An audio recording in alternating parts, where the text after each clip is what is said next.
주님께서 여러분과 함께 루카가 전한 거룩한 복음입니다.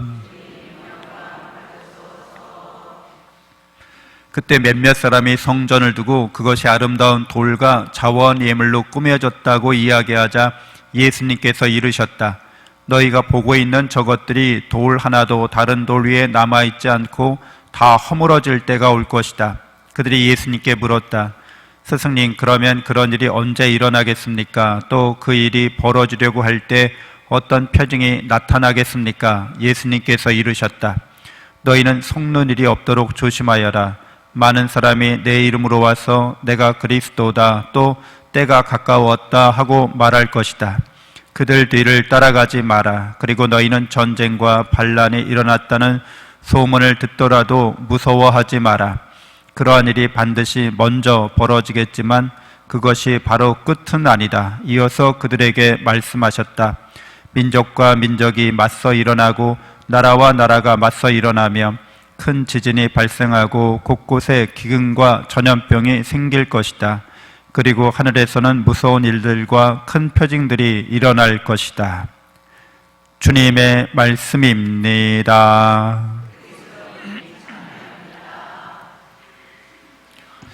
참 예수님, 하나님의 복동이 고맙습니다. 고맙습니다.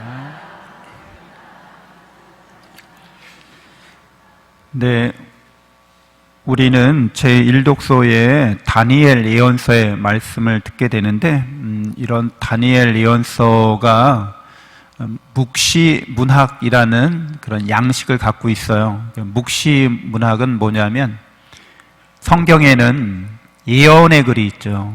이렇게 될 것이다 라고 예언하는 글 같지만 실제로 미래를 점치는 그런 내용은 아니에요. 예언한다고 하는 거는 하나님의 말씀을 전하는 걸 말해요. 그걸 예언자라고 그래요.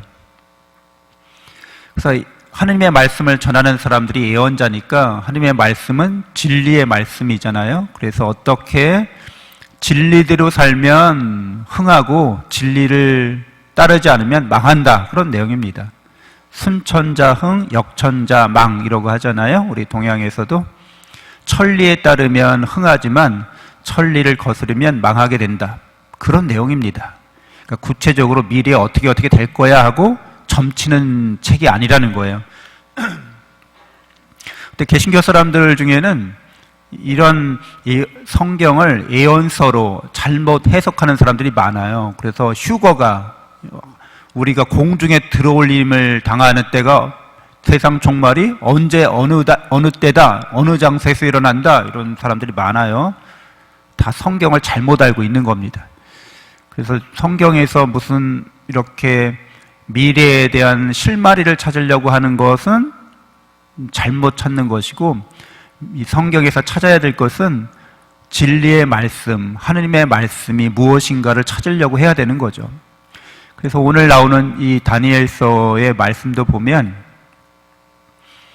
마치 미래를 예언하는 것처럼 쓰여져 있어요. 예언서처럼. 근데 그 내용은 사실 하나님의 말씀에 따라 사는 사람들이 영원하다, 이런 내용입니다. 다른 내용이 아니라. 그래서 역대 그 이스라엘 지방 주변에 강대국들이 많았잖아요. 여러 힘센 나라들이 약한 나라들을 정복하고 착취하고 억압했습니다. 근데 하나님 나라가 오면 영원한 평화가 다스리게 될 거다, 이런 내용을 말씀하고 있는 거예요.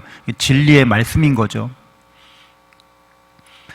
그래서 지금 현대에도 초강대국들이 있잖아요. 미국이나 중국이나 러시아나 이런 나라들이, 그런 나라들이 자국의 이익을 위해서 타국에게 피해를 끼치는 거죠.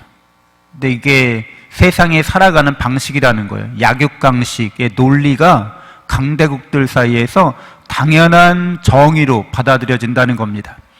근데 하나님의 나라는 약육강식의 나라가 아니라는 거죠. 참된 평화의 나라라는 거죠.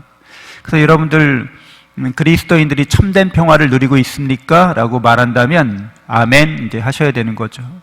세상에 주는 평화는 이렇게 조건이나 상황에 따라서 언제든지 변할 수 있는 거예요. 강대국들의 흥망성쇠가 있잖아요.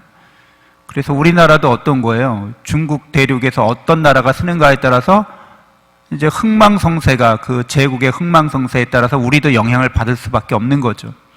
그래서 잠시 평화를 누리고 있지만 어떤 변란이 일어나면 그 평화는 깨지게 됩니다. 그러니까 우리가 세상에서 누리는 평화라고 하는 건 항상 조건적이라는 거죠. 어떤 조건이야, 어떤 상황이야, 여기에 따라서 이제 영향을 안 받을래야 안 받을 수가 없어요. 근데 우리가 영원한 평화를 누린다고 하는 것은 하느님의 다스림을 받고 있다는 거죠. 하느님의 사랑과 은총을 충만히 받고 있다는 거죠. 그래서 여러분들은 대한민국 국적자시잖아요. 근데 여러분은 또한 하느님 나라의 국적자이신 거죠. 근데 어떤 나라가 여러분의 모국이에요? 본국이 어디예요? 여러분 어느 나라 사람이에요? 하느님 나라 사람인 거예요. 우리는 그 하느님의 사랑, 그 하느님의 나라에서는 약육강식의 논리가 적용이 안 되는 곳입니다. 거기에는 오히려 약자가 보호받는 곳이에요. 하느님께서 약자를 특별히 더 사랑하시는 나라입니다. 그래서 모두에게 충만하게 은총이 베풀어집니다. 근데 이 나라는, 우리가 세상 사는 나라는 왜 안 그래요? 여기는 무한하지가 않아서 그래요. 자원이 무한하지 않아요. 그래서 힘센 사람이 자원을 더 많이 가지려고 하는 거예요. 그래서 전쟁이 일어나는 거예요. 유한하잖아요. 무한하지 않다는 거죠. 수명이 유한하잖아요. 재산이 유한하잖아요. 기회가 유한하잖아요. 그러니까 어떻게든 이 유한한 세상에서 강대국으로 살아남으려고 착취하고 억압하는 거죠. 근데 유한하기 때문에, 영원하지 않기 때문에 다 어떻게 끝나게 돼 있어요? 다 망하고 끝나게 돼 있는 거예요. 그게 이 세상 삶입니다. 그러니까 이 세상에서 우리 그리스도인들은 어떻게 살아야 한다는 거예요? 이 세상의 논리에 따라서 살아가면 안 된다는 거잖아요. 하나님의 나라의 진리의 말씀에 따라 살아가는 사람들이 바로 그리스도인들이 되어야 합니다. 그래서 오늘 복음에서 예수님이 박해의 때가 오거든 이렇게 얘기합니다. 그리스도인이 그리스도인으로 살기 어려운 시기, 이제 박해의 시기인 거죠. 그래서 우리도 조상님들이 200년 전에 박해를 많이 받으셨잖아요. 천주교인이 된다는 것 자체가 목숨을 내놓는 일이었습니다. 물론 그 초대교회도 마찬가지였잖아요. 그래서 초대교회가 신자가 된다는 건 목숨을 내놓고 믿는 거예요. 근데 여중에 여러분 천주교인이 되려고 목숨 내놓고 오신 분 있어요? 아, 난 목숨 내놓고 나 천주교인이 될 거야. 아무도 없죠. 그러니까 지금은 평화로운 시기이기 때문에 박해가 없으니까 목숨 안 내놓고 믿어도 돼요. 근데 이제 그 대신 목숨을 내놓고 믿었던 시대의 그 믿음과 지금 목숨을 안 내놓고 믿어도 되는 시대의 믿음과 똑같은 믿음이어야겠죠? 네? 그래야 이게 신자잖아요. 비록 지금 내가 목숨을 내놓고 믿지는 않지만 언제든지 목숨 내놓을 각오로 난 믿고 있어. 그러는 거죠. 왜? 하나님의 나라에 가기 위해서, 하나님 나라의 그 진리를 증언하기 위해서 다 그런 마음가짐이 있는 거죠. 순교 정신이라고 그래요. 그렇죠? 제가 우스갯소리로 천주교 신자들은 순교 정신은 있어도 11조 정신은 없다. 뭐 이런 얘기를 쓴 적이 있었는데 농담이고요. 하느님께 나 자신을 온전히 봉헌해서 하나님의 나라를 증거하려고 하는, 그래야 이 세상의 논리가 거짓되고 이 세상의 논리는 희망이 없고 이 세상의 논리로는 구원받을 수 없다는 것들을 우리가 증언해야 되는 거죠. 근데 그 증언하는 것 중에 가장 쉬운 방법 중에 하나가 성호를 자주 긋는 거죠. 이렇게 또 식사 전후 기도 이렇게 성호금에서 하잖아요. 밥 먹을 때 3번은 우리가 증언하고 있는 거죠. 증거하고 있는 거죠. 특별히 외식할 때 이렇게 성호금면 신자인가 봐요. 이렇게 묻는 사람이 있고, 천주교 신자세요? 라고 묻는 분도 혹 있을 수도 있고, 또 안 물어보면 나 천주교 신자야, 그런 티를 내는 거니까. 그래서 자연스럽게 종교적인 이야기로 이렇게 주제를 이끌어갈 수 있죠. 이게 뭔지 가르쳐 줄게. 이렇게 성부와 성자와 성령의 이름으로 아멘 하는 건데, 성부, 창조주가 계시다는 거예요. 그렇죠? 모르는 사람 되게 많아요. 내가 이 세상에 어떻게 생겨났고 왜 이 세상에 있는 거고 우리는 어디에서 와서 어디로 가는지 모르는 사람들 부지기수라고요. 그러면서 태연하게 살아요. 자기가 어디에서 와서 어디로 가는지도 모르고 사는 거예요. 여러분들 이렇게 고속도로를 가면 휴게소가 있는데 이렇게 거기서 출발지와 목적지가 분명한 사람들이 잠깐 쉬는 데잖아요. 근데 어떤 사람이 이렇게 저렇게 어디서 오셨어요? 근데 모르겠는데요. 아, 어디 가세요? 아, 모르겠는데 여기 왜 있어요? 아니 어쩌다 보니까 여기 있게 됐네요.